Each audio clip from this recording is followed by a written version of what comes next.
Good morning class. चलिए, है ना, हम लोगों का जो पहला क्लास है, ठीक है, डेली की तरह आपको 2 वीडियो है ना क्लास से मिलते हैं, जिसमें पहला आपको जो है प्रयोगशाला परिचारक के लिए डेडिकेटेड क्लास है, और इसके बाद जो आपका दूसरा क्लास होता है वो, ठीक है, आने वाले जो रेलवे एग्ज़ाम है उसके लिए डेडिकेटेड होता है, ठीक है। तो चलिए, आज का हम लोग जिस तरह की आपको पता है ना, हम लोग जो है प्रश्नों की MCQs फॉर्म में क्या कर रहे हैं, क्लास को कंटिन्यू आगे बढ़ा रहे हैं, ठीक है। मैंने अपना आपको सोर्स बताया हुआ है कि हम लोग घटना चक्र की पुस्तक से, ठीक है, हम लोग घटना चक्र की पुस्तक से जो महत्वपूर्ण प्रश्न है ना, जो परीक्षा में अक्सर पूछे गए हैं, उन सभी प्रश्नों को क्या कर रहे हैं, MCQ के तरीके से सॉल्व कर रहे हैं, ठीक है। चलिए आगे बढ़ते हैं, और आज आपका क्लास जो है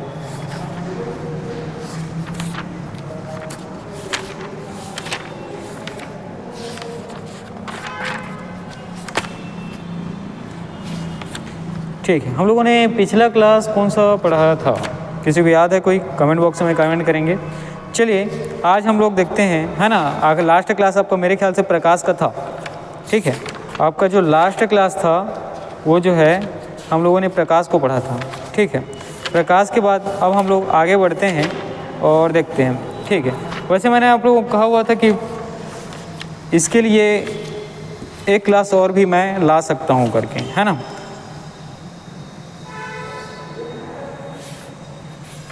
चलिए आगे बढ़ते हैं, है ना। और प्रकाश का देखिए जो आपका पार्ट 2 है, ठीक है, क्योंकि प्रकाश के पार्ट 1 में, है ना, 1 घंटे के लगभग के आसपास का आपका क्लास था, तो उसमें जितनी भी इम्पोर्टेंट चीज़ें हैं उसके मैक्सिमम पॉइंट को वहाँ पे क्या किया गया है, दर्शाया गया है। उसके बाद कुछ और चीज़ें हैं जो महत्वपूर्ण हैं, है ना, वो बची हुई हैं, उसको मैं अगले वीडियो के माध्यम से, ठीक है, जो आने वाले वीडियो के माध्यम से मैं आपको कराऊँगा, ठीक है। तो चलिए आज का जो आपका टॉपिक है, उस टॉपिक का नाम है ऊष्मा और ऊष्मागतिकी, ठीक है। आज का जो आपका टॉपिक है उसका नाम है ऊष्मा और ऊष्मागतिकी, ठीक है। क्या? तो ऊष्मा और ऊष्मागतिकी, ठीक है। इस टॉपिक से जो महत्वपूर्ण प्रश्न, है ना, क्योंकि देखिएगा घटना चक्र पुस्तक से क्वेश्चन लेने का, है ना, मेरा जो उद्देश्य था उसका कारण ये था कि देखिए जैसे कि हमारे जो स्टेट PCS में एग्ज़ाम होता है ना, वहाँ जब विज्ञान विषय की बात होती है तो कक्षा 9वीं या 10वीं स्तर का ऐसा, है ना, लिखा जाता है। उसी प्रकार आप देखेंगे कि आपके जो परिचारक का जिस हिसाब से सिलेबस है ना, परिचारक का, उसमें जो है 60 नंबर का आपको विज्ञान, सामान्य विज्ञान आपको देखने को मिलता है, और उसमें पुस्तक का जो स्तर है प्रश्नों का वो है 9वीं और 10वीं। तो मैंने उसी के हिसाब से, है ना, जो 9वीं 10वीं के लेवल के जो प्रश्न हैं उसको क्या किया हुआ है, अभी जो प्रश्न करेंगे उसमें शामिल किया हुआ है, ठीक है। तो इसी के हिसाब से हम लोग प्रश्न को आगे करते जाएंगे और देखेंगे कि चीज़ें किस तरीके से आगे चलती हैं। चलिए देखते हैं, और आज का आपका जो पहला प्रश्न है, देखिए आपका जो पहला प्रश्न है वह ताप बिंदु, ठीक है, वह ताप बिंदु जिस पर ठोस, द्रव और गैसीय अवस्थाएं एक साथ रह सकती है क्या कहलाता है, ठीक है, ये पूछा गया है। ऑप्शन ए है क्वथनांक, ऑप्शन बी है गलनांक, ऑप्शन सी है हिमांक, ऑप्शन डी है त्रिक बिंदु, है ना। तो आपको इनमें से जो ऑप्शन आपका उत्तर होगा वो आपको बताना है। प्रश्न आपसे पूछा गया है वह ताप बिंदु, ठीक है, प्रश्न आपसे पूछा गया है वह ताप बिंदु,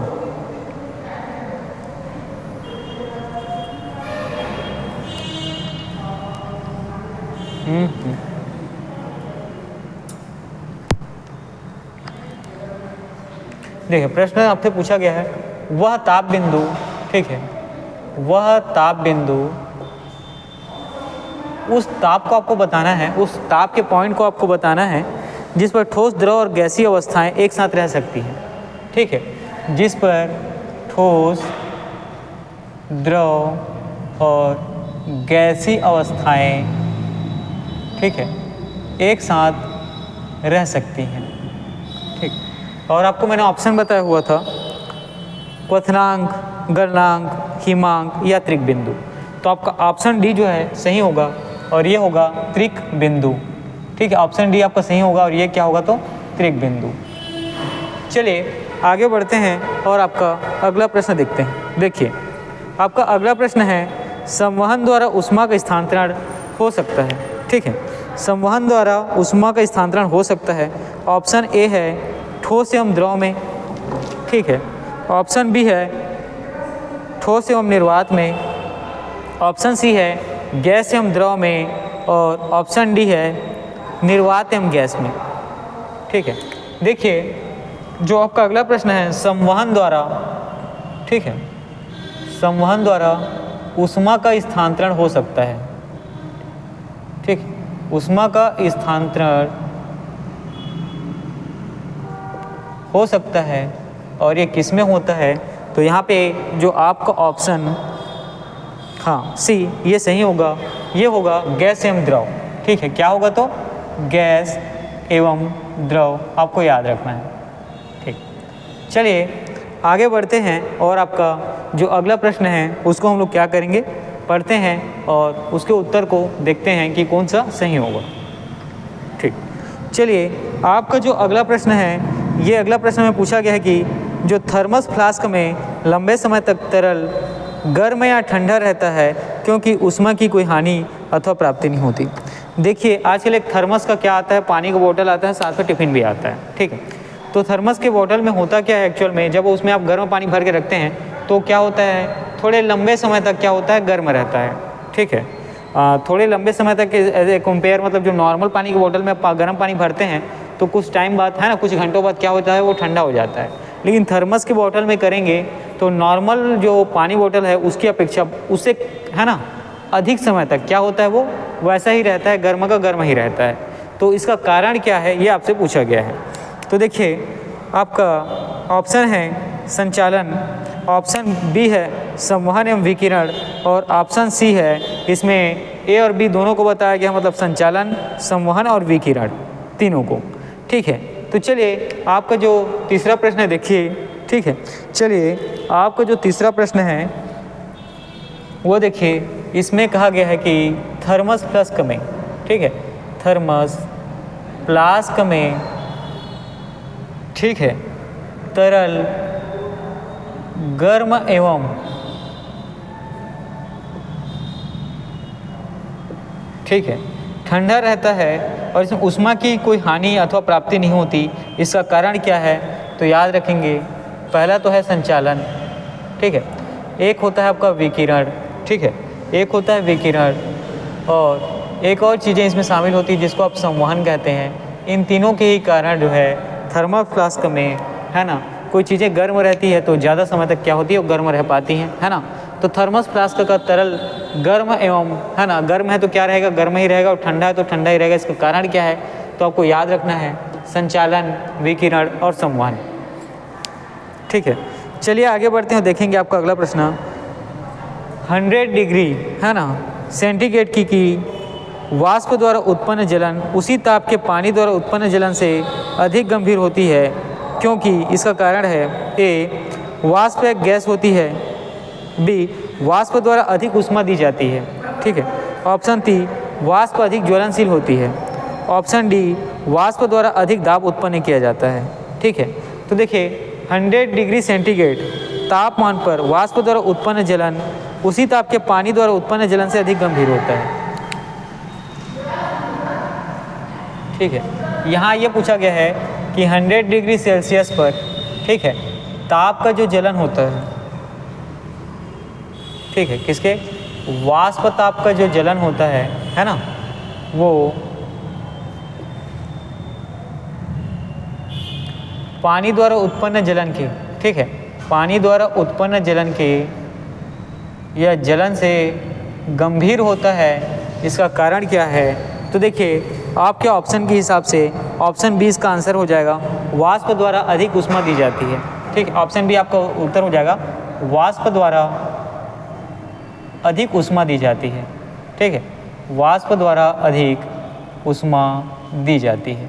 ठीक, अगला देखिए, अगला आपका प्रश्न है कि भाप से हाथ अधिक जलता है अपेक्षाकृत उबलते पानी से, और इसका जो ऑप्शन आपके पास है भाप में गुप्त उष्मा होती है। अगला ऑप्शन है भाप शरीर के भीतर घुस जाता है। अगला ऑप्शन है भाप में अधिक मारक क्षमता होती है। ठीक है, मारक क्षमता ये ऐसे बोल रहे हैं जैसे कि ऑप्शन में आपको है ना कि किसी मिसाइल से है ना, किसी मिसाइल का यहाँ पे इस्तेमाल हो रहा है, इस तरह की मारक क्षमता का है ना जिक्र आपको जो मिसाइल होता है उसमें आपको देखने को मिलता है कि उसकी रेंज क्या होती है ना जो। ठीक, चलिए आगे बढ़ते हैं और चीज़ें दूसरी तरफ चली जाएंगी, अदरवाइज़ है ना हम लोग प्रौद्योगिकी की तरफ चले जाएंगे। इससे अच्छा आपका अगला प्रश्न देखिए, इसी का अगला ऑप्शन देखिए, भाप हल्का होता है। ठीक है, देखिए यहाँ पे ये प्रश्न है कि भाप से है ना जलन ज़्यादा होता है। जब आप जलते हैं तो भाप क्या है, ज़्यादा गंभीर है ना, गंभीर करता है किसके बजाय, उबलते जल के बजाय। मतलब आप उबलते खौलते जल में अगर जलते हैं तो है ना उतना देखिए परिणाम तो गंभीर होंगे, वो क्वांटिटी और परिस्थिति के ऊपर डिपेंड करता है कि कितना वो नुकसान पहुंचाएगा। देखिए भाप से जब आपको क्या करेंगे, आपका शरीर का कोई भी अंग जलता है तो उसमें जो है जलन ज़्यादा तेज होता है सिवाय उबलते हुए जल के, है ना। देखिए मान लीजिए आप खाना बनाते समय है ना, खाना बनाते समय आप भाप से जलते हैं और अगर आप उबलते हुए पानी से जलेंगे तो किसका जलन जो है ज़्यादा तेज होगा और कौन ज़्यादा गंभीर होगा, तो आपको याद रखना है जो भाप से जलेंगे वो। तो इसका कारण क्या है, क्योंकि भाप में गुप्त उष्मा आ जाती है। ठीक है, क्योंकि भाप में गुप्त उष्मा क्या होता है, उपस्थित होता है। ठीक है, उसका जलन जो तो है वो तो है, साथ ही उसमें क्या होता है, एडिशनल गुप्त उष्मा होता है। ये आता कैसे है, इन सब चीज़ों को हम लोग थ्योरी वाले क्लास में पढ़ेंगे, आप सिवाय इतनी चीज़ों को याद रखें। चलिए आगे बढ़ते हैं, देखेंगे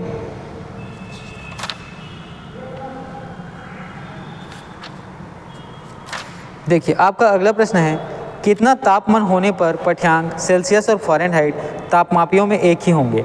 ऑप्शन है -40, ऑप्शन बी 212, ऑप्शन सी 40 और ऑप्शन डी 100। यहाँ पर यह पूछा गया है कि आपसे कि सेल्सियस और फ़ारेनहाइट तापमापी का मान किस तापमान पर एक ही होता है।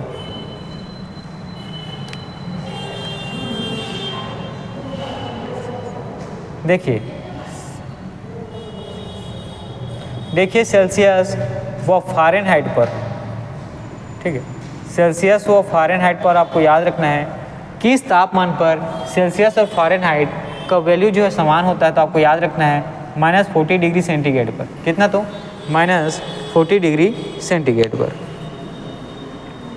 चलिए देखिए -40 डिग्री का जब टेम्परेचर होगा तो आपको याद रखना है वहाँ सेल्सियस का टेम्परेचर और फ़ारेनहाइट दोनों का टेम्परेचर क्या होता है, एक समान होता है। दोनों की वैल्यू क्या होती है, एक समान होती है। ठीक है, चलिए आगे बढ़ते हैं और आपका अगला प्रश्न देखते हैं। देखिए अगला प्रश्न है कि एक स्वस्थ मनुष्य के शरीर का ताप कितना होता है। ठीक है, याद रखेंगे एक है ना स्वस्थ व्यक्ति है ना, स्वस्थ व्यक्ति कहने का मतलब जो पूरी तरीके से ठीक है, शारीरिक रूप से और भी मानसिक रूप से। ठीक है, तो आप यहाँ पे देख पाते हैं एक स्वस्थ मनुष्य के शरीर का ताप कितना होता है। ऑप्शन है 37 डिग्री सेल्सियस, ऑप्शन बी है 37 डिग्री फ़ारेनहाइट, ऑप्शन सी है 48.4 डिग्री सेल्सियस या ऑप्शन डी है 48.4 डिग्री केल्विन। ठीक है, तो एक स्वस्थ मनुष्य के शरीर का ताप पूछा गया है ना, स्वस्थ मनुष्य के शरीर का ताप, ठीक है, कितना होगा। ठीक है, यहाँ पे आपका ऑप्शन देखता हूँ, आपका ऑप्शन जो है ये सही हो जाएगा 37 डिग्री सेल्सियस। कितना, तो 37 डिग्री सेल्सियस, ये आपका ऑप्शन सही हो जाएगा। क्या इसका वैल्यू एग्जैक्ट इतना रहता है, तो नहीं, इसका वैल्यू होता है 36.9 डिग्री सेल्सियस। ठीक है, ये क्या होता है, इसका एग्जैक्ट वैल्यू होता है जिसको हम लोग क्या करते हैं 37 डिग्री सेल्सियस रखकर पढ़ते हैं। चलिए आगे देखते हैं। देखिए अब ये टेम्परेचर हो गया, ये आप किस पे आधारित था, तो सेल्सियस पे। इसी को हम लोग देखते हैं आगे और देखिए केल्विन के मान से मानव शरीर का सामान्य तापमान कितना होता है, ये आपसे प्रश्न पूछा गया है। ठीक है, ये किस में हो गया, मानव स्वस्थ मनुष्य शरीर का जो तापमान है इसको हम लोगों ने किस में निकाला, तो सेल्सियस में। अब इसी की वैल्यू को हम लोग केल्विन में देखते हैं। ठीक है, देखिए स्वस्थ मनुष्य शरीर का तापमान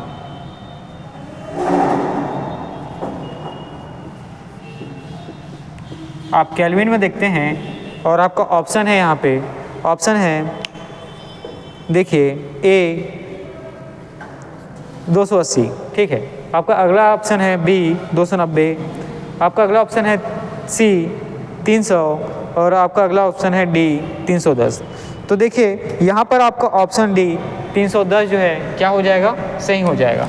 तो यहाँ पर 310 डिग्री जो सेल्सियस 310 डिग्री जो केल्विन होता है, ये क्या होता है, एक स्वस्थ मनुष्य के शरीर का तापमान होता है। तो यहाँ पर हम लोगों ने, है ना, एक स्वस्थ मनुष्य के शरीर का जो टेम्परेचर है ये दो तरीके को मापकों में देखा।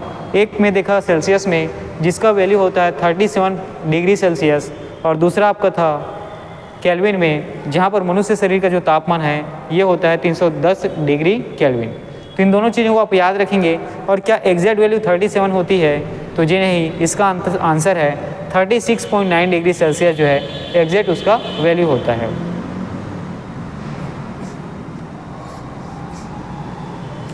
चलिए आगे बढ़ते हैं और आपका अगला जो प्रश्न है ये देखते हैं।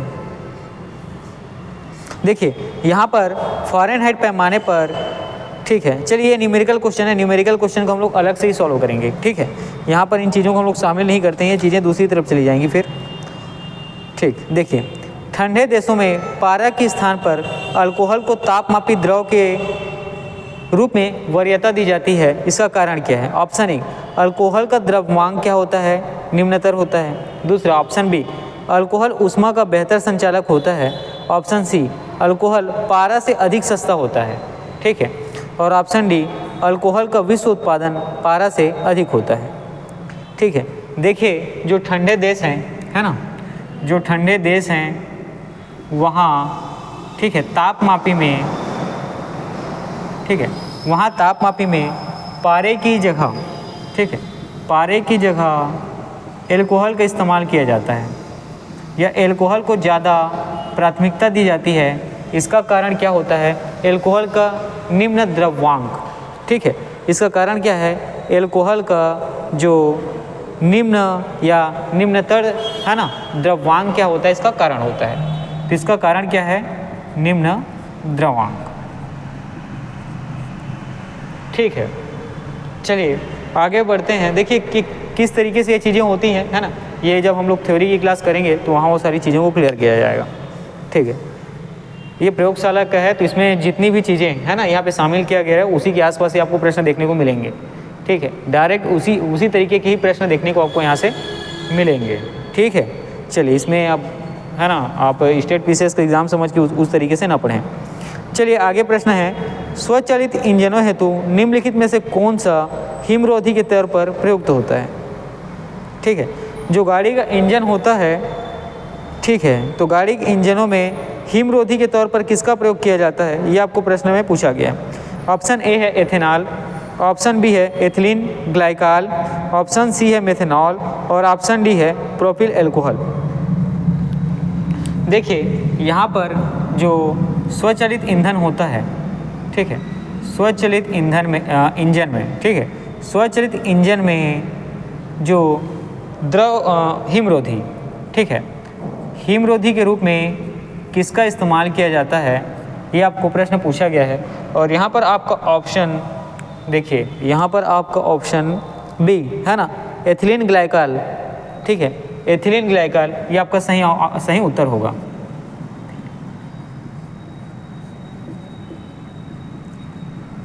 ठीक है, देखिए आप लोगों ने यहाँ पे क्या देखा कि जो गाड़ियों की इंजन होती है ना, वो क्या होती है, जहाँ ज़्यादातर होती है क्या होती है, बर्फबारी होती रहती है वहाँ। ठीक है, क्या हो जाता है, बर्फ़ गिरने से वो जम जाता है।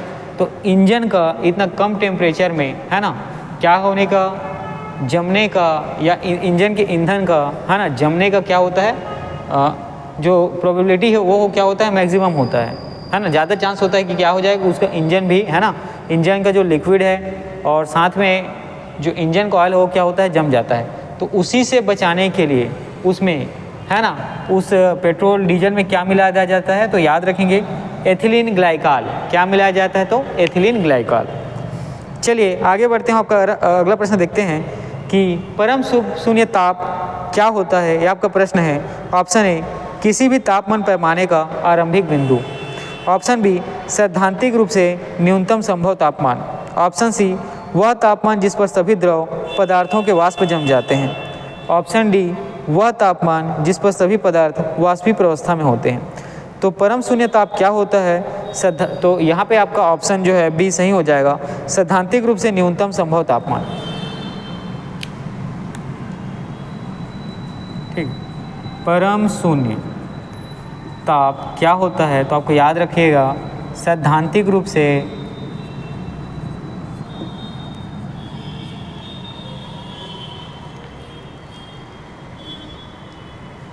ठीक है।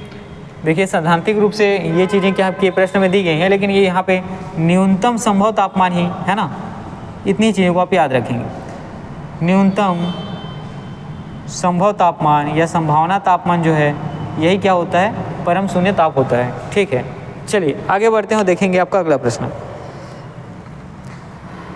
देखिए गर्म करने से विस्तारण होता है और किस में होता है आपको बताना है।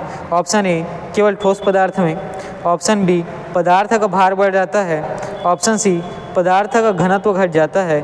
और ऑप्शन डी सभी द्रव और ठोस पदार्थों में समान दर से होता है। देखिए गर्म करने से विस्तारण, ये प्रश्न आपसे पूछा गया है। ठीक है, गर्म करने से विस्तारण। ठीक है, अब आपका ऑप्शन देखते हैं कि कहाँ पर ये आपको देखने को मिलेगा। तो ये है गर्म करने से पदार्थ का घनत्व घट जाता है, ऑप्शन सी। याद रखना है कि गर्म करने से पदार्थ का, ठीक है, घनत्व क्या होता है? घट जाता है। ठीक है, घनत्व जो है क्या होता है? तो घट जाता है। ठीक है, गर्म करने से विस्तारण में आप क्या देख पाते हैं कि गर्म जब आप करते हैं तो पदार्थ का जो घनत्व होता है वो क्या होता है? तो घटने लगता है या घट जाता है। ठीक, चलिए आगे बढ़ते हैं, अब चीज़ों को देखेंगे।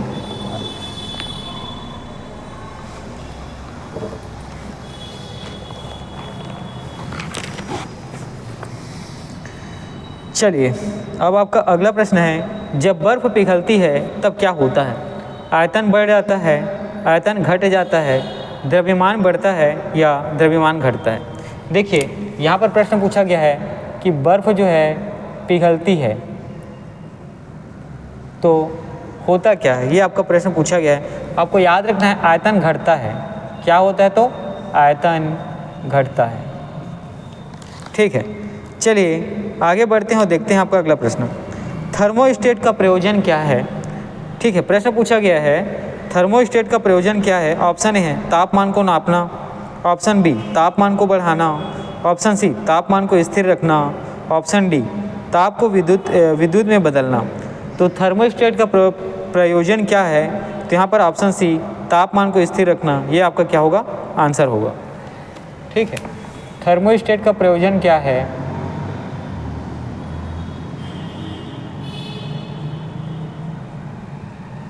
ये आपका प्रश्न है और यहाँ पर आपका जो उत्तर होगा ये हो जाएगा उत्तर जो है ऑप्शन सी तापमान को स्थिर रखना। क्या? तो तापमान को स्थिर रखना, यही थर्मोस्टेट का कार्य है, तापमान को स्थिर रखना।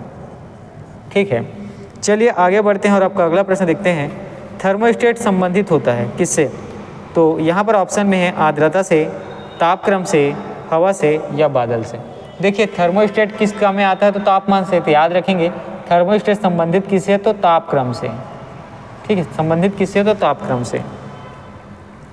चलिए आपका अगला है, थर्मोस्टेट वह यंत्र है जो, है ना, थर्मोस्टेट वह यंत्र है जो ऊष्मा को मापता है, तापक्रम मापता है, किसी निकाय का तापक्रम स्वनियंत्रित करता है, और ऑप्शन डी किसी निकाय का दाब स्वनियंत्रित करता है। तो थर्मोस्टेट, है ना, अगर यंत्र के बारे में पूछा जाए तो आपको याद रखना है यह वह यंत्र है जो तापमान को, है ना, जो तापमान को क्या करता है? स्वतः ही नियंत्रित करता है। ठीक है, स्वतः ही क्या करता है? नियंत्रित करता है। ठीक, ये आजकल इसी को ऑटो कट फैसिलिटी कहते हैं। ठीक है, जैसे कि आप देखते हैं जो स्टेबलाइजर होता है वो क्या होता था? ठीक है, जो पहले स्टेबलाइजर होता था वो क्या होता था? वो होता था थर्मोस्टेट यंत्र। वो क्या करता है है ना। जैसे कि आप अभी के समय में, है ना, जो प्रेस करने वाला आयरन है वो देखते हैं, तो आयरन में क्या होता है, ऑटो कट की फैसिलिटी होती है। जब उसका टेम्परेचर को फिक्स रखा जाता है, ठीक है, एक टाइम में जब क्या होता है उसका टेम्परेचर, ठीक है, एक लिमिट से ज़्यादा गर्म होता है, तो वहाँ पे जो लाल बत्ती जलती रहती है वो क्या होता है, बंद हो जाता है। फिर क्या होता है, तापमान में गिरावट आती है, तापमान जैसे ही टेम्परेचर उससे थोड़ा कम होता है, ठीक है, तो जहाँ मैक्सिमम कम हो सकता है उतना होता है। उसके बाद फिर क्या होता है, ऑटो कट के हिसाब से फिर वो क्या होता है, लाइट जो है लाल बत्ती जल जाती है और फिर वो टेम्परेचर गर्म होने लगता है। इसी को क्या कहते हैं, ऑटो कट कहते हैं। और ये क्या करता है, तापमान को नियंत्रित रखने का काम करता है। यही चीज़ें आपको जो यूपीएस है ना, कंप्यूटर में जो यूपीएस लगता है वो भी यही चीज़ करता है। वो क्या करता है, एक समांतर क्रम में बिजली को क्या करता है ना, प्रवाहित करने का काम करता है, ठीक है, ताकि जो बिजली के टेम्परेचर में जो वेरिएशन है उसको क्या किया जा सके, निगोशिएट किया जा सके, ठीक है। क्योंकि जब तापमान में बहुत ज़्यादा उतार चढ़ाव रहेगा तो उससे क्या होता है, जो मैकेनिकल यंत्र होते हैं उसके ख़राब होने के चांसेस जो है बढ़ जाते हैं। तो उस ख़राब होने से बचाने के लिए तापमान को एक प्रॉपर फ्लो में, है ना, एक स्टैटिक फ्लो में देना क्या होता है, ज़रूरी होता है। चलिए ठीक है, आगे बढ़ते हैं। आपका अगला प्रश्न देखिए कि रेफ्रिजरेटर में खाद्य पदार्थ ताज़ा रखने हेतु जो उसका तापमान है कितना रखना चाहिए। फ्रिज की बातें कर रहा है कि फ्रिज में किसी खाने वाले चीज़ को ताज़ा रखने के लिए उसका तापमान को कितना रखना चाहिए। देखिए, option A 4 degree centigrade, option B 8 degree centigrade, option C 0 degree centigrade और ऑप्शन डी 10 डिग्री सेंटीग्रेड। ठीक, तो आप फ्रिज या रेफ्रिजरेटर में देख पाते हैं, ठीक, फ्रिज या रेफ्रिजरेटर, फ्रिज या रेफ्रिजरेटर में आप देख पाएंगे कि इसका तापमान को, है ना, इसका तापमान को कितना रखा जाए कि खाद्य पदार्थ जो है ताज़ा रहे। इसके तापमान को कितना रखा जाए कि खाद्य पदार्थ आपको क्या मिले, ताज़ा ही मिले। तो इसका टेम्परेचर आपको 4 डिग्री सेंटीग्रेड रखना पड़ेगा। कितना, तो 4 डिग्री सेंटीग्रेड। चलिए आगे बढ़ते हैं और आपका अगला प्रश्न देखते हैं।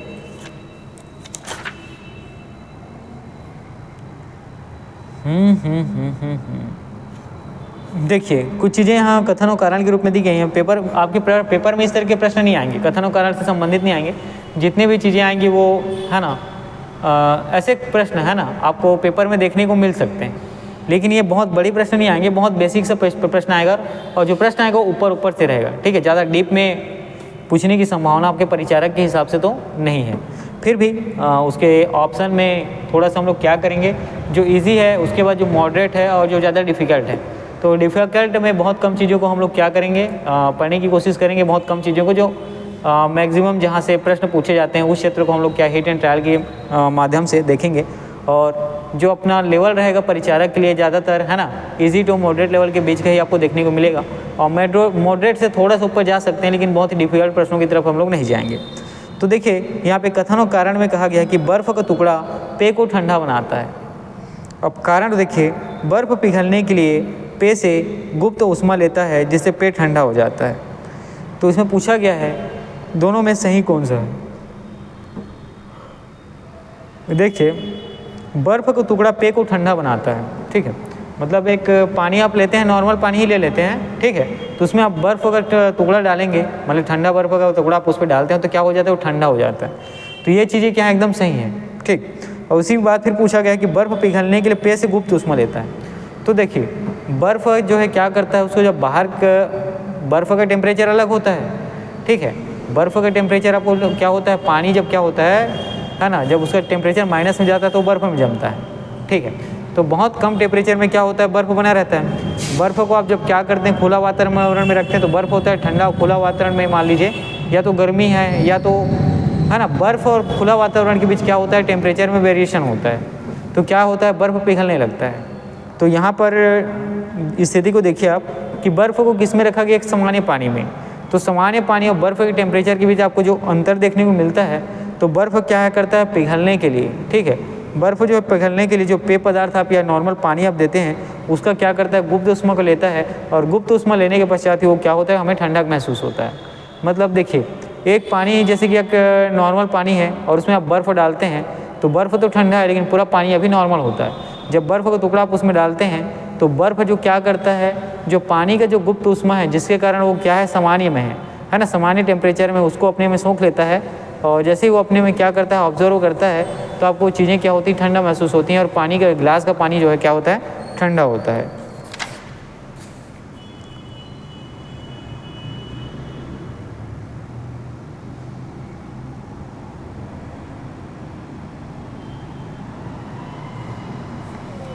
चलिए आगे बढ़ते हैं और अगला प्रश्न देखते हैं। देखिए इसी तरीके का आपका अगला प्रश्न है कि बड़े शीतगृह है ना, बड़े शीतगृह संयंत्र प्रशीतक, ठीक है, रिफ्रिजरेंट के रूप में अमोनिया का उपयोग होता है, जबकि घरेलू प्रशीत्र क्लोरोफ्लोरोकार्बन का प्रयोग करता है। देखिए जैसे कई आप इंडस्ट्रीज़ में देखते होंगे, तो इंडस्ट्री में जो शीतगृह संयंत्र होता है, ठीक है, जो रेफ्रिजरेटर या रेफ्रिजरेंट जिसको कहते हैं, है ना, तो उसमें आप देखते हैं किसका इस्तेमाल होता है।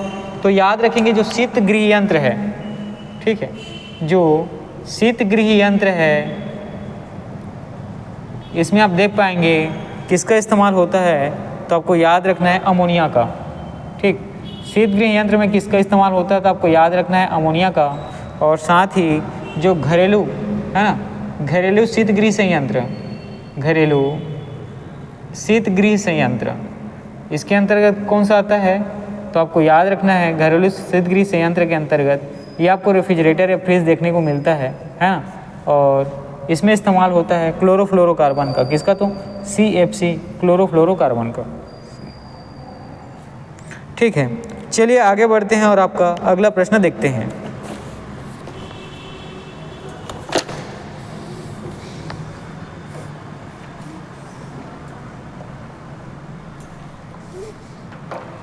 ठीक है, देखिए कितने प्रश्न यहाँ पे हो गए, उन सब चीज़ों को भी आप ध्यान रखेंगे साथ ही, है ना।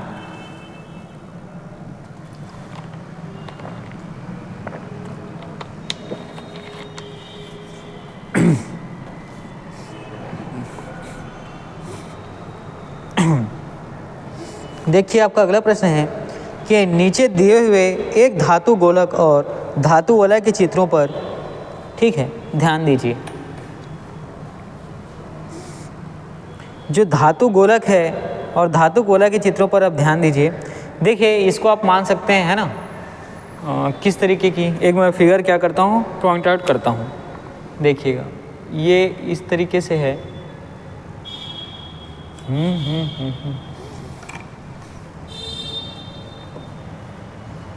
इसको तो हमें गोल बनाना है पहले तो, ठीक है, ये इस तरीके से है। और इसके बाद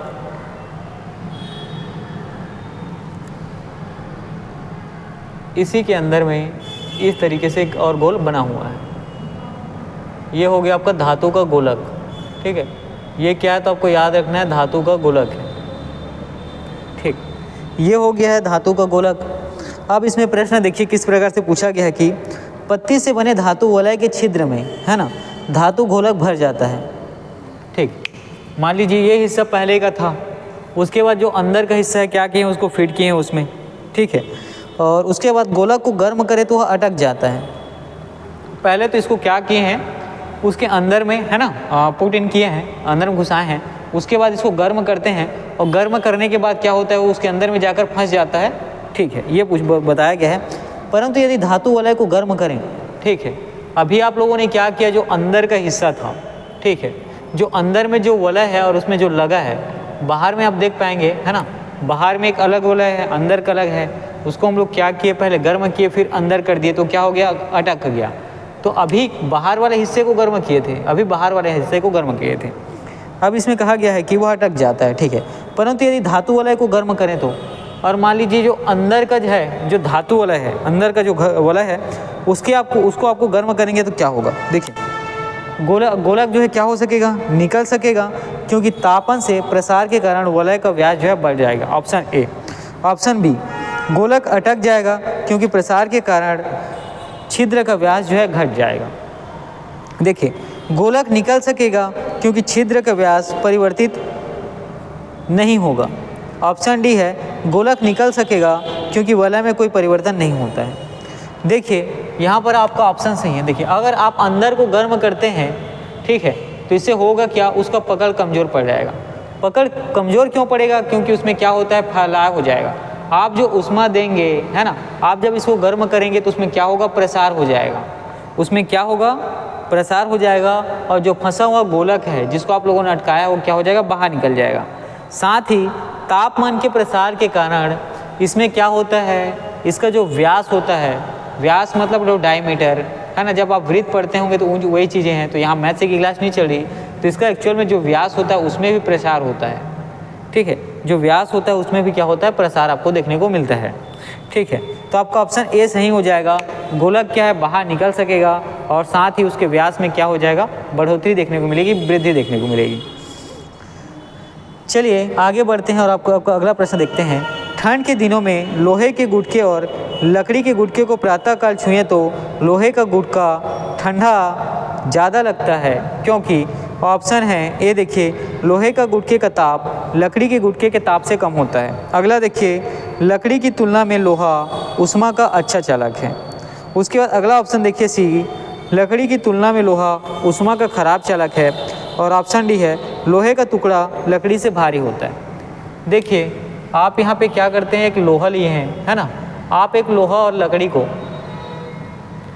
सुबह का समय, प्रातःकाल के समय क्या करते हैं, छूते हैं, ठीक है। प्रातःकाल के समय जब आप उसको छूते हैं तो कौन आपको ज़्यादा ठंडा लगता है, ये प्रश्न आपसे पूछा गया। तो देखिए लकड़ी और लोहे को जब प्रातःकाल के समय आप छुएंगे तो लोहा ज़्यादा ठंडा लगता है। उसका कारण क्या है, क्योंकि वो ऊष्मा का एक अच्छा क्या होता है, चालक होता है, ठीक है। उसका कारण क्या है कि लोहा जो है ऊष्मा का एक अच्छा चालक होता है, ठीक। बस इतनी चीज़ों को आप याद रखेंगे, कैसे होता है, क्यों होता है, इसको हम लोग थ्योरी वाले क्लास में देखेंगे, ठीक है।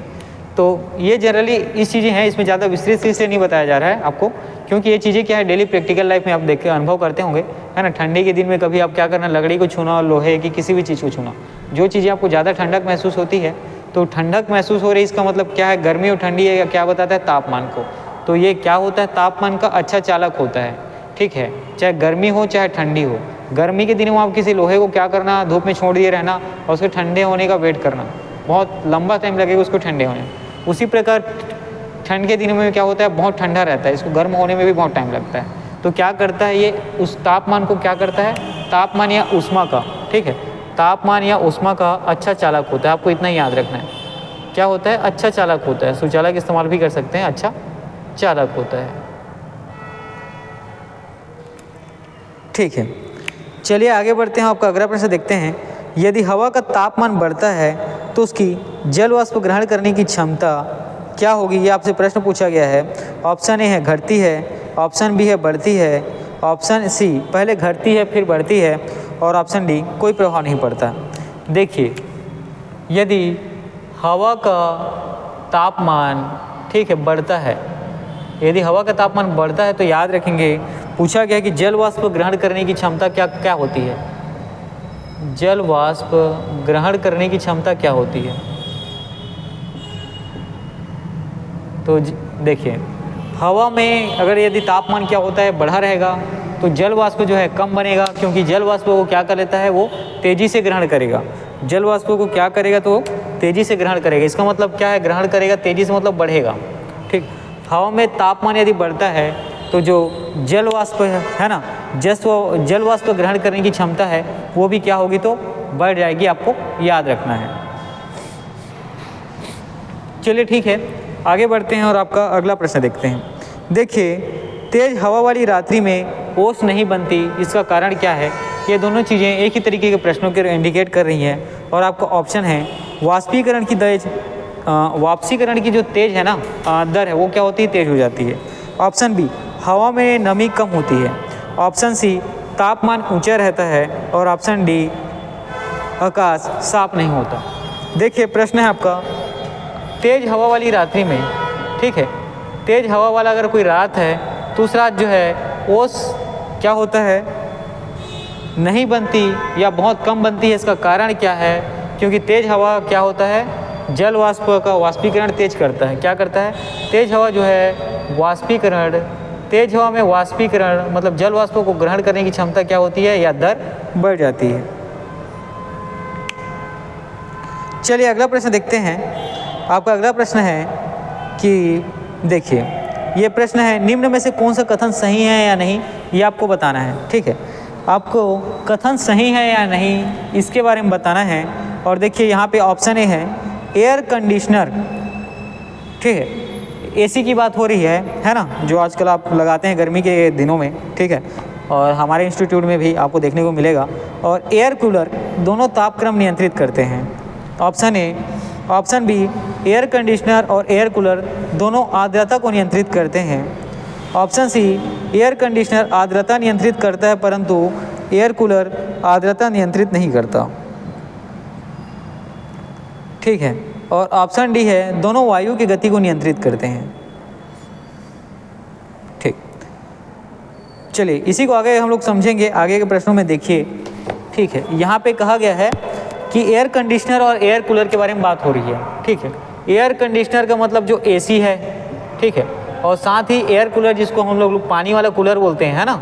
क्या करते हैं, आप उसमें पानी भरते हैं, उसके माध्यम से आप चलाते हैं, तो वहाँ पर कुछ साइंस की चीज़ें होती हैं जिसके माध्यम से आपको ठंडक महसूस होती है। ठीक, तो एयर कंडीशनर एसी हो गया और साथ ही एयर कूलर। ठीक, अब इनके बारे में देखिए आपका प्रश्न पूछा गया है एयर कंडीशनर और एयर कूलर। पहले चीज़ तो दोनों के बारे में याद रखना है कि दोनों तापक्रम को क्या करते हैं, नियंत्रित करने की कोशिश करते हैं। ठीक, दोनों जो टेम्परेचर होता है ना, वो क्या करता है, गर्मी के दिनों में उसको ठंडा करने का काम करता है। तो तापक्रम को क्या करता है, नियंत्रित करने की ये कोशिश करता है। ये चीज़ें इसमें शामिल हैं। अगला इसी में पूछा गया है कि एयर कंडीशनर आर्द्रता को नियंत्रित करता है। बिल्कुल, देखिए जो एसी है याद रखेंगे ये,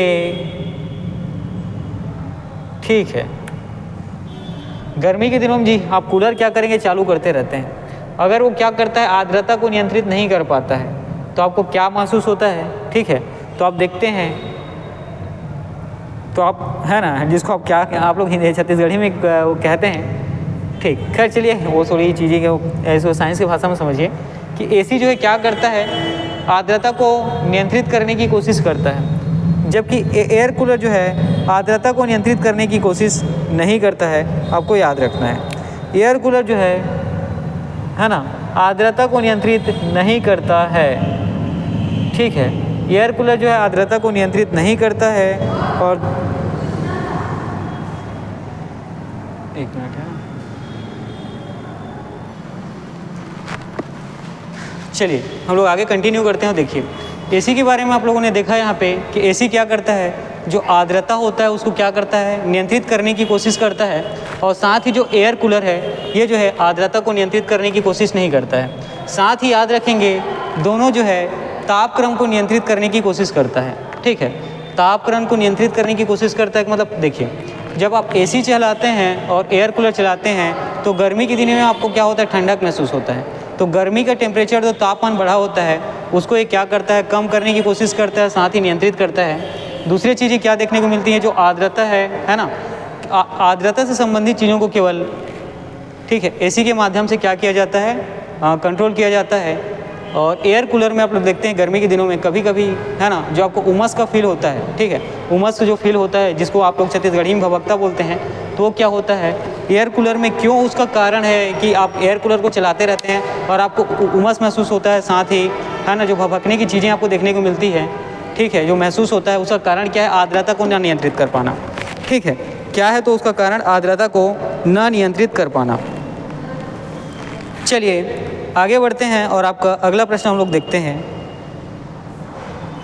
ठीक है, देखिए अगला प्रश्न है कि कमरे में लगा हुआ वातानुकूल क्या नियंत्रित करता है। और आपके ऑप्शन में है केवल तापक्रम को, ऑप्शन बी है केवल आर्द्रता एवं तापक्रम को, ऑप्शन सी है केवल दाब एवं तापक्रम को, ऑप्शन डी है आर्द्रता, दाब एवं तापक्रम को।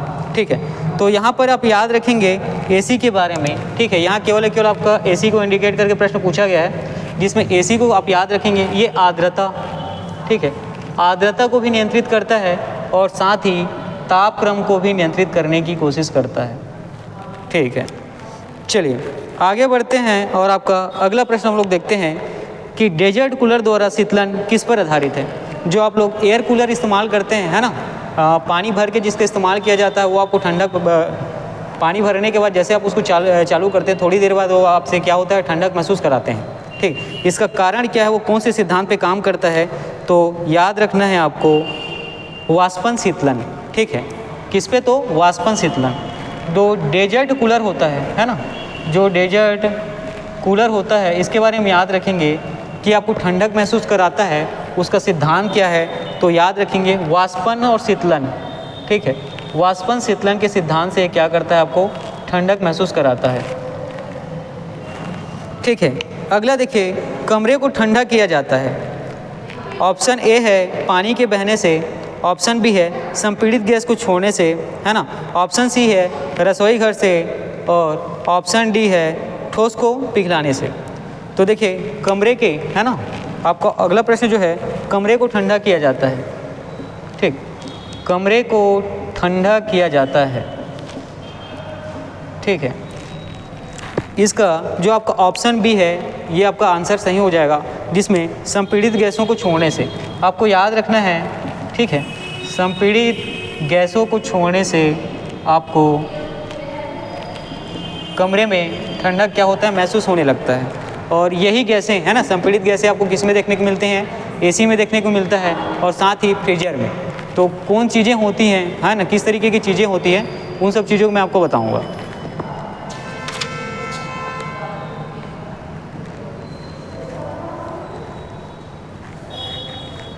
चलिए, आपका अगला प्रश्न है, देखिए, जब पानी में नमक मिलाया जाता है तो उनमें से आपका कौन सा रासायनिक परिवर्तन होते हुए दिखता है, ये चीज़ें आपको याद रखनी है। ठीक,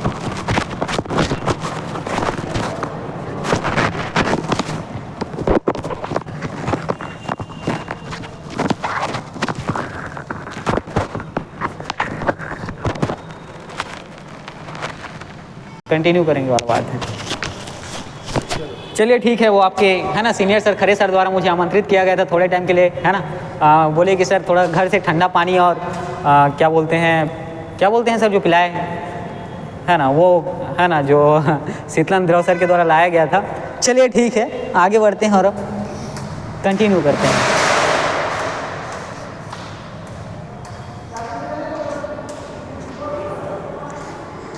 देखिए, है ना, 48वां प्रश्न आपका था कि जब पानी में नमक मिलाया जाता है तो निम्न में से कौन सा परिवर्तन होता है, ये आपको बताना है।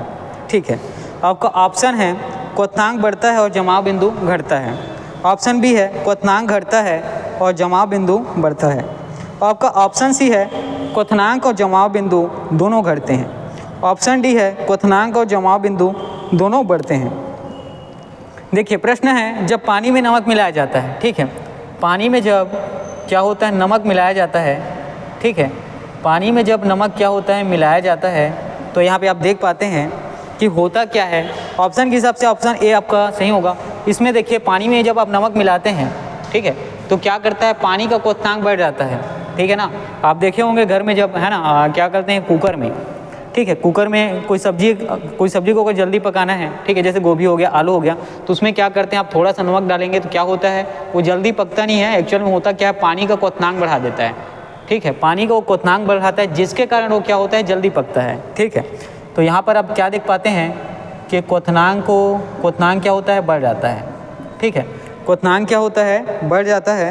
और साथ ही अगला आप देखते हैं कि जमाव बिंदु जो है, ठीक है, अब क्वथनांक बढ़ेगा तो जमेगा नहीं वो, ठीक है, क्वथनांक जब बढ़ेगा तो इसका जो जमाव बिंदु, ठीक है, इसमें जमाव बिंदु लिखा हुआ है ये, ठीक, जमाव बिंदु क्या होता है, घटने लगता है। ठीक है, चलिए आगे बढ़ते हैं, अगला प्रश्न देखते हैं। जब पानी में साधारण नमक मिलाया जाता है तो पानी के क्वथनांक बिंदु और हिमांक बिंदु में क्या होता है, ये आपको बताने हैं।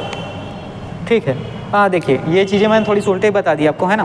क्या हुआ, क्वथनांक बढ़ेगा तो जमेगा नहीं, जमाव बिंदु क्या होता है, ऑलरेडी घटने लगेगा। एरो का चिन्ह मुझे डाउन करना था, मैंने डाउन डायरेक्शन में, अप डायरेक्शन में हो गया। चलिए यही प्रश्न आप देखिए आगे कि जब पानी में साधारण नमक मिलाया जाता है तो, ठीक है, पानी के क्वथनांक बिंदु और हिमांक बिंदु में होता क्या है, आपको बताना है।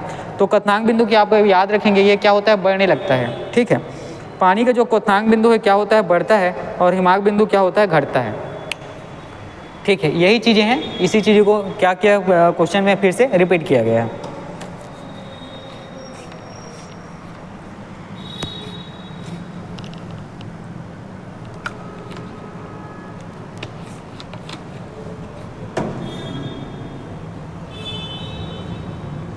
चलिए आगे बढ़ते हैं और आपका अगला प्रश्न देखते हैं। ठीक है, देखिए थर्मस से रिलेटेड एक और क्वेश्चन आपको देखने को मिलेगा। थर्मस बोतल में पेय पदार्थों को कुछ समय तक उसी ताप पर रखने के लिए उसके दीवारों पर कौन सी परत लगाई जाती है। ठीक है, थर्मस बॉटल आजकल सब इससे वाकिफ़ हैं, है ना। थर्मस का जो बॉटल होता है इससे आजकल सब वाकिफ़ हैं। तो आप इसमें ध्यान देते हैं कि आप अगर इसमें गर्म पानी रखते हैं, तो पानी बहुत लंबे समय तक क्या होता है, गर्म रहता है। ठीक है, मतलब बहुत लंबे समय तक, इसका मतलब ये नहीं कि सालों साल। ठीक है, इसमें बात हो रही है लंबे समय में, जो घंटे की बात हो रही है ना, आवर्स की, उससे चीज़ें हैं। ठीक है, तो थर्मस बॉटल में आप गर्म पानी को रखते हैं तो ये ज़्यादा समय तक गर्म रहता है। क्यों, इस बॉटल में ऐसा खासियत क्या है, तो आपको याद रखना है, इसमें जो परत लगाई जाती है। अब आपको मैंने ऑप्शन बताया नहीं है, ऑप्शन देखिए, और आपको आंसर पता होगा तो कमेंट बॉक्स में करिएगा। ठीक है, तो आपका ऑप्शन है, देखिए, एल्युमिनियम पेंट लगाया जाता है, लैंड चूने का इस्तेमाल किया जाता है, पारे की परत लगाई जाती है, और रजत परत। तो याद रखिए, इस पर सिल्वर कोटिंग का इस्तेमाल होता है, जिसको आप लोग सिल्वर को रजत कहते हैं। ठीक है, इस पर क्या देखते हैं आप, सिल्वर कोटिंग का इस्तेमाल होता है, जिसको रजत परत हम लोग कहते हैं। इसका इसमें क्या होता है, तो इस्तेमाल होता है। ठीक है, चलिए आगे बढ़ते हैं और आपका अगला देखते हैं। अगला है, गर्मियों में सफ़ेद कपड़े पहनना ज़्यादा आरामदेह होता है, क्योंकि। ऑप्शन देखिए, वे अपने ऊपर बढ़ने वाली सारी ऊष्मा को परिवर्तित कर देता है। ऑप्शन बी है, शरीर से स्थानांतरित होने वाली सारी ऊष्मा को विकृत कर देता है ना। और ऑप्शन सी है, वे पसीना सोख लेता है। ऑप्शन डी है, वे आँखों को शीतलता प्रदान करता है। देखिए, गर्मी के दिनों में, है ना, गर्मी के दिनों में आप जब सफ़ेद कपड़े पहनते हैं, गर्मी के दिनों में आप जो सफ़ेद कपड़े पहनते हैं, ये आपको ज़्यादा आरामदेह क्यों लगता है, क्योंकि इसका कारण क्या है कि अब ये अपने में आने वाले प्रकाश किरणों को, अपने में आने वाले प्रकाश किरण को, तेज धूप को क्या करता है, अवशोषित नहीं करते हुए पूरी की पूरी, है ना, पूरी की पूरी ऊष्मा को क्या करता है, परावर्तित कर देता है। क्या कर देता है, ऑब्जर्व नहीं करता बल्कि परावर्तित कर देता है, जिसके कारण आपको क्या, तो ठंडक महसूस होता है। ठीक है, चलिए आगे बढ़ते हैं और आपका अगला प्रश्न देखते हैं। मिट्टी के घड़े में निम्न में से किस क्रिया के कारण जल ठंडा रहता है। गर्मी के दिनों में आप क्या करते हैं, मिट्टी के घड़े का इस्तेमाल करते हैं। ठीक है, और इसका जल जो है गर्मी के दिनों में भी ठंडा रहता है। इसका कारण क्या है, चलिए देखते हैं आपका ऑप्शन। ऑप्शन में कहा गया है, ए द्रवण, ऑप्शन बी वाष्पीकरण, वो ऑप्शन सी ऊर्ध्वपातन, और ऑप्शन डी है उपयुक्त में से कोई नहीं। तो देखिए, गर्मी के दिनों में जल ठंडा होता है, इसका जो कारण है ऑप्शन बी, जो वाष्पीकरण है वो क्या होगा, सही होगा। ठीक है, जो वाष्पीकरण है वो क्या होगा, इसमें सही होगा। तो इसमें आप देख पाते हैं, ठीक है, वाष्पीकरण क्या होता है, इसमें सही होता है ना। मिट्टी का जो घड़ा होता है उसमें जल जो है ठंडा को महसूस होता है, उसका कारण क्या है, तो उसका कारण है वाष्पीकरण। देखिए, मिट्टी में क्या होता है ना, मिट्टी का आप किसी भी तरीके की स्ट्रक्चर बनाएंगे, उसमें बहुत बारीक छोटी छोटी छिद्र होती हैं, जो आपको आसानी से दिखती नहीं है। ठीक है, तो मिट्टी के घड़ा में जब आप पानी रखते हैं तो क्या होता है, उसके छिद्र के माध्यम से पानी बहुत ही कम, ठीक है, बिल्कुल एकदम हल्का हल्का, है ना, एकदम बिल्कुल से एकदम हल्का हल्का पानी क्या होता है, वो बाहर आता है। ठीक है, ये पानी इतना ज़्यादा नहीं होता, क्योंकि मिट्टी के बर्तन इतना बाहर नहीं आता कि आपको पता चले। तो क्या होता है, वो रन के रूप में हल्का एकदम छोटी छोटी बूंदों में बाहर आता है। बाहर के टेम्परेचर में जो थोड़ा बहुत हवा चलते रहता है, या बिल्कुल भी हवा ना चले, तो हवा तो चलता है, इतना हवा तो चलता है ना, जिसमें जो वायुमंडलीय दाब क्या होता है, हमें अनुभव नहीं होता। ठीक है, तो देखिए, आप जिंदा इसलिए हैं क्योंकि क्या है, यहाँ वायुमंडलीय दाब है, आपको ऑक्सीजन मिलता है हवा के माध्यम से। तो इसमें क्या होता है, जो उसका बाहरी सतह है जहाँ पानी निकला रहता है, हवा के माध्यम से क्या होता है, ठंडा हो जाता है, अनुकूल हो जाता है। और क्या है, अंदर की ओर जा नहीं पाता, क्योंकि अंदर में क्या रहे, ऑलरेडी पानी है, उसके बाद परतों में भी पानी आ जाता है, तो एक परत बन जाता है। तो क्या करता है, अंदर के पानी को ठंडा रखने का काम करता है, क्योंकि बाहर का सतह ही गर्म नहीं होता तो अंदर कैसे गर्म होगा। ठीक है, तो मिट्टी का घड़ा जो है ये क्या करता है, गर्मी के दिनों में इसका जल जो है ठंडा होता है। उसका कारण क्या है, तो आपको याद रखना है वाष्पीकरण। उसका कारण क्या है, तो आपको याद रखना है वाष्पीकरण। ठीक है, चलिए आगे बढ़ते हैं और आपका अगला प्रश्न है, देखते हैं।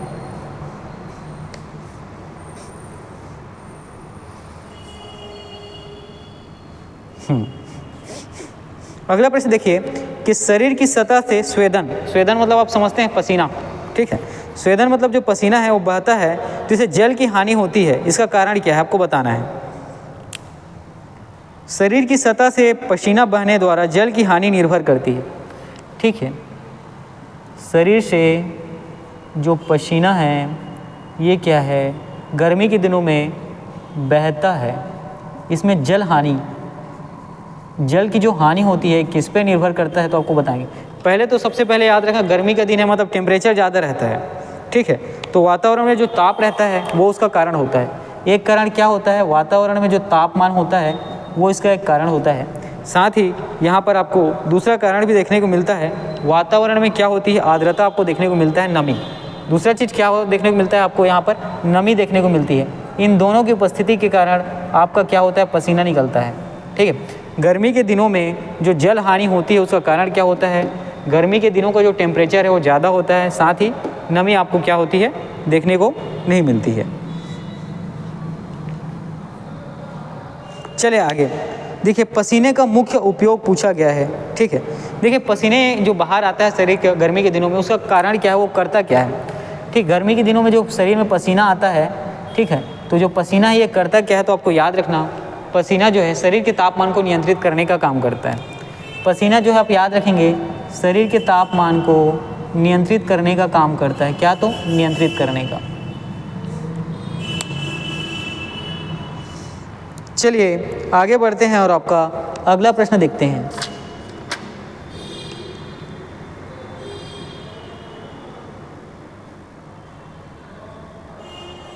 देखिए अगला प्रश्न वही है ना, कि श्वेत वस्त्र काले वस्त्रों की अपेक्षा ठंडे होते हैं, इसका कारण है क्या है। ऑप्शन ए है वे पूर्ण प्रकाश को अवशोषित कर लेते हैं। ऑप्शन बी है वे प्रकाश अभिच्छेदन रोकते हैं। ऑप्शन सी है कि सूर्य के प्रकाश को पूर्णतः ठंडा करते हैं। ऑप्शन डी है वे संपूर्ण प्रकाश को परावर्तित कर देते हैं। ठीक है, थोड़ी देर पहले मैंने आपको बताया था कि जब आप सफ़ेद कलर का क्या करते हैं, अगर शर्ट पहनते हैं तो सफ़ेद जो आरामदायक महसूस होता है, उसका कारण क्या है, तो याद रखना है उस पूरी ऊष्मा को क्या करता है, जितनी भी उसमें आपतित होती हैं उसको क्या करता है, सारी की सारी ऊष्मा को परावर्तित कर देता है। ठीक है, चलिए आगे बढ़ते हैं और आपका अगला प्रश्न देखते हैं। ठीक, देखिए ग्रीष्म काल में आर्द्र ऊष्मा का अनुभव होता है जब मौसम, ठीक है, तीक्ष्ण होता है, झुलसाने वाला होता है, उमस वाला होता है या ठंडक वाला होता है। ठीक है, जो ग्रीष्म काल में आप उमस का अनुभव करते हैं, है ना, देखिए जो ग्रीष्म काल में गर्मी के दिनों में, ठीक है, ग्रीष्म काल में या गर्मी के दिनों में जब आप उष्मा का, है ना, आर्द्र, ठीक, उमस का जो अनुभव करते हैं, ठीक है, इसका कारण क्या होता है, तो इसका कारण होता है, आपको याद रखना है। ठीक है, देखिए आर्द्र क्या होता है, मौसम जो है कैसा होता है, आर्द्र होता है, जिसके कारण ग्रीष्म काल के दिनों में आपको उमस का अनुभव होता है। ये थोड़ा सा चिपचिपाहट वाला होता है और खुजलाहट वाला होता है। ठीक है, जब क्या होगा, उमस लगता है तो वो क्या होता है, उसमें जो पसीना आता है शरीर में वो थोड़ा सा चिपचिपाहट वाला होता है और साथ ही खुजलाहट वाला। ये दोनों चीज़ें जब होंगी तो आप समझ जाइएगा क्या है, उमस है। ठीक है, मौसम में क्या है, उमस है। उसी प्रकार अगला है शुष्कता। ठीक है, सूखा क्या दर्शाता है, ये पूछा गया है। ऑप्शन ए है निम्न ताप को, ऑप्शन बी निम्न आर्द्रता को, ऑप्शन सी उच्च वाष्पन को और ऑप्शन डी अति उच्च ताप को। ठीक है, तो शुष्कता, ठीक, शुष्कता की दशा को आप कैसे पहचान सकते हैं, तो याद रखिए यहाँ पे आपका ऑप्शन जो बी है ना, वो आपका आंसर होगा निम्न आर्द्रता को। किसको, तो निम्न आर्द्रता को। ठीक है, निम्न आर्द्रता को जो है शुष्कता का दशा क्या करता है, बताता है। देखिए अगला प्रश्न है, ऊंचाई की जगहों पर पानी 100 डिग्री सेंटीग्रेड के नीचे के तापक्रम पर क्यों उबलता है। देखिए अभी वर्तमान में क्या होगा, आप अगर मैदानी क्षेत्र में देखने को मिलेगा आपको कि आप जब पानी को क्या करते हैं, गर्म करते हैं, तो 100 डिग्री सेल्सियस जब तक नहीं होगा तब तक वो क्या, पानी उबलता नहीं है। ठीक, उसमें क्या नहीं होता, क्वथनांक नहीं होता।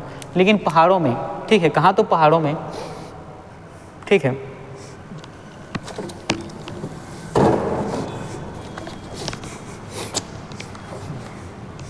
ठीक, आगे बढ़ते हैं, देखते हैं। ठीक, यहाँ प्रश्न है कि ऊंचाई पर जल जो है 100 डिग्री सेंटीग्रेड तापमान से, है ना, 100 डिग्री सेंटीग्रेड तापमान से कम ताप पर भी उबलना चालू हो जाता है, इसका कारण क्या है, तो आपको बताना है। ऑप्शन ए है वायुमंडलीय दबाव कम हो जाता है तथा उबलने की बिंदु नीचे आ जाती है। ऑप्शन बी है गुरुत्वाकर्षण कम होता है। ऑप्शन सी है पर्वतों पर भारी हवाओं के कारण। ऑप्शन डी है उपरोक्त में से कोई नहीं। तो यहाँ पर आपको याद रखना है वायुमंडलीय दाब कम हो जाता है। पहले तो क्या होगा, वायुमंडलीय दाब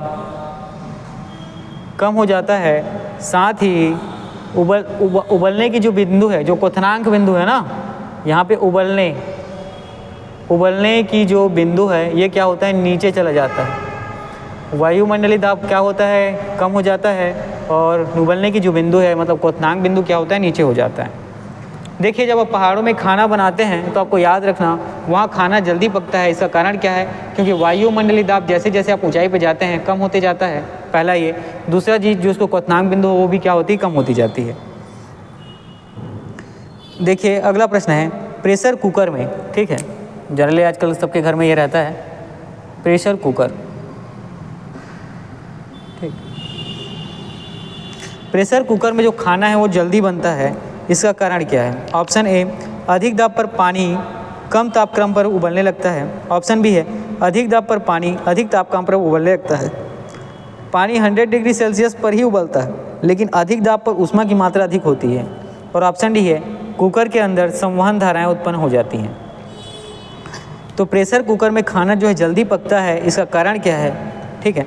तो देखिए अधिक दाब पर पानी अधिक तापक्रम पर उबलने लगता है। सबसे पहले तो याद क्या करते हैं आप जो है ना, उसके क्षेत्र को। Pressure cooker 5 litre 6 litre 10 litre जैसा भी है, तो उसको क्या करते हैं, जब आप उसके ढक्कन के माध्यम से ढकते हैं तो यहाँ क्या होता है, दाब क्या हो जाता है, आप क्या कर देते हैं, दाब को नियंत्रित करने की कोशिश करते हैं। तो यहाँ पे आप क्या देख पाते हैं कि दाब जो है ना, अधिक होता है। जब क्या करते हैं प्रेशर कुकर में आप ढकते हैं, है ना, तो उसके बाद क्या होता है, दाब यहाँ पे अधिक होते हुए आपको दिखेगा। दाब क्या होता है, अधिक होता है।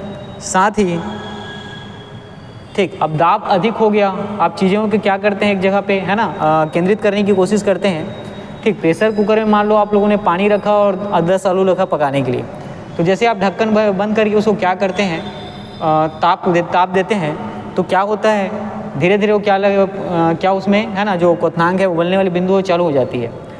ठीक है, तो उस प्रक्रिया में आप देखते हैं कि जैसे ही आपने ढका उसका क्षेत्रफल क्या होता है, एक लिमिट में रहता है। ठीक है, क्योंकि जब खुले में आप क्या करेंगे, उसको पकाएंगे तो भाप के माध्यम से क्या होता है, दबाव, है ना, भाप के माध्यम से क्या होता है, दबाव बिल्कुल कम हो रहता है। वो क्या होता है, भाप के माध्यम से उड़ते रहता है। जब ढक्कन को आप बंद करते हैं तो उसका भाप जो है क्या होता है, उसी कुकर के अंदर रह जाता है। तो वो क्या करता है, दाब डालता है, तो दाब क्या हो गया, बढ़ गया। ठीक है, दाब यहाँ पर क्या हुआ, बढ़ गया। साथ ही कंटिन्यू क्या करते हैं, आप उसको गर्म करते रहते हैं, और चूँकि दाब यहाँ पे बढ़ गया है तो यहाँ ऊर्जा का भी हानि उतना ज़्यादा नहीं होता। इसका मतलब क्या होगा, ऊर्जा बढ़ते जाता है, तापमान भी बढ़ते लगता है। जब दाब भी अधिक होता है, तापमान भी अधिक होता है, इस कारण से प्रेशर कुकर में खाना क्या होता है, जल्दी बन जाता है। ठीक है, देखिए अगला प्रश्न भी है यही कि प्रेशर कुकर में खाना जल्दी पक जाता है क्योंकि उच्च दाब के कारण पानी उच्च तापमान पर उबलने लगता है। ठीक है,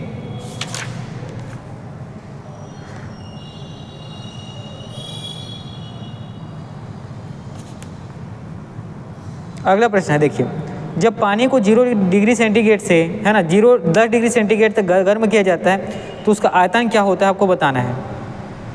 ठीक है, याद रखेंगे यहाँ बात हो रही है किसकी, तो जल की।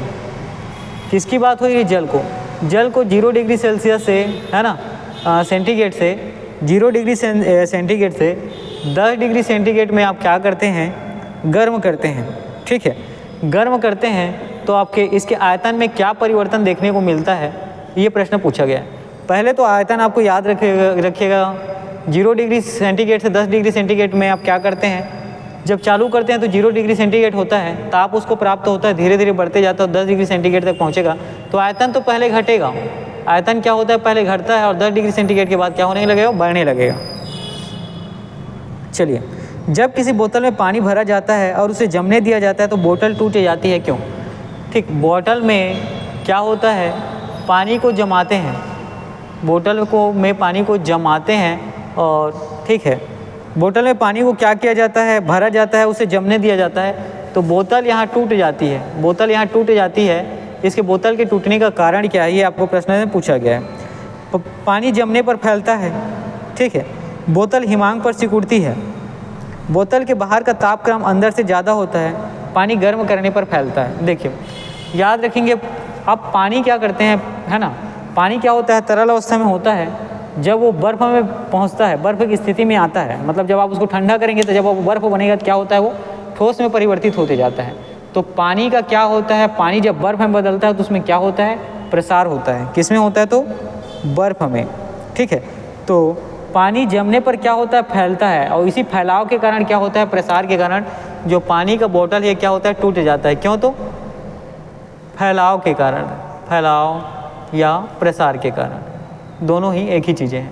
ठीक, चलिए ठीक है, आज की जो है ऊष्मा और ऊष्मागतिकी से संबंधित जितनी भी महत्वपूर्ण चीज़ें हैं, है ना, उसको इस वीडियो के माध्यम से आपको करा दिया गया है। इतनी सारी चीज़ों को आप अच्छे से पढ़ेंगे, बार बार पढ़ें, है ना, क्योंकि ऐसे ही प्रश्न आपको पेपर में आने वाले समय में देखने को मिलेंगे।